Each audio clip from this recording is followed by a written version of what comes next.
In August 1945, two atomic bombs ended World War II and began a new kind of conflict the world had never experienced. Within months of Japan's surrender, the wartime alliance between the United States and the Soviet Union had shattered.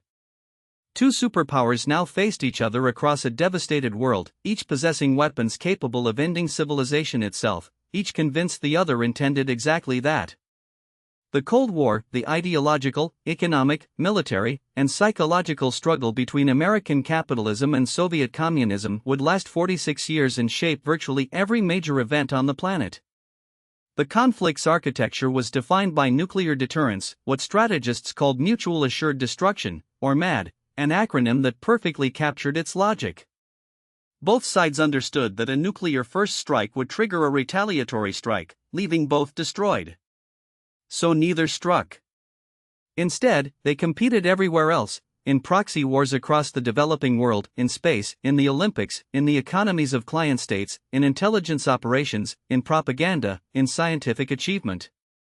The Berlin Wall, constructed overnight in August 1961, became the Cold War's most powerful symbol, a concrete scar dividing a city, a continent, and a world into two irreconcilable halves. The Cuban Missile Crisis of October 1962 brought the world closer to nuclear war than it has ever been before or since. When American U-2 spy planes discovered Soviet nuclear missiles being installed in Cuba, 90 miles from Florida, President Kennedy imposed a naval blockade. For 13 days, the world held its breath. Soviet ships carrying more missiles steamed toward the blockade line. American bombers loaded with nuclear weapons circled continuously, awaiting orders. What the public didn't know was how many times the crisis almost spiraled out of control. A Soviet submarine that nearly launched a nuclear torpedo went out of communication, accidental overflights of Soviet territory, a U-2 shot down over Cuba. The crisis ended through secret diplomacy, with the Soviets withdrawing missiles in exchange for American promises not to invade Cuba. The Cold War was fought most bloodily in proxy conflicts across Asia, Africa, Latin America, and the Middle East. The Korean War killed 36,000 Americans and perhaps 3 million Koreans and Chinese. The Vietnam War killed 58,000 Americans, 250,000 South Vietnamese soldiers, and between 1 and 2 million Vietnamese civilians. Soviet invasions of Hungary in 1956 and Czechoslovakia in 1968 crushed reform movements. American-backed coups overthrew elected governments in Iran, Guatemala, Chile, and elsewhere.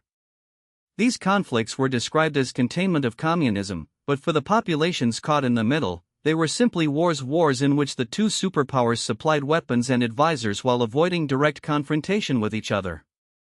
The space race was the Cold War's most inspiring competition and its most expensive. When the Soviet Union launched Sputnik on October 4, 1957, the first artificial satellite to orbit Earth, American confidence was shattered. A beeping metal sphere the size of a beach ball, circling overhead, proved Soviet technology could reach American skies.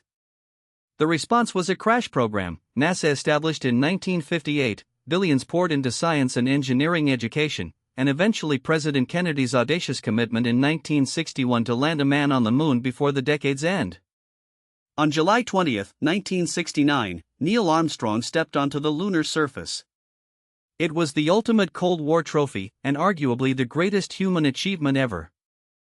The Soviet Union's collapse in 1991 ended the Cold War with startling speed and remarkably little violence. The causes were multiple: an economy that couldn't compete with Western capitalism, military overextension in Afghanistan, nationalist movements in Soviet republics demanding independence, and a reform process under Mikhail Gorbachev that spun out of control. The Berlin Wall fell in November 1989, not to armies but to crowds of ordinary people with hammers. By December 1991, the Soviet Union had formally dissolved into 15 independent nations. The United States emerged as the world's sole superpower, triumphant, but facing a new world it hadn't prepared for, with threats that no amount of nuclear weapons could deter.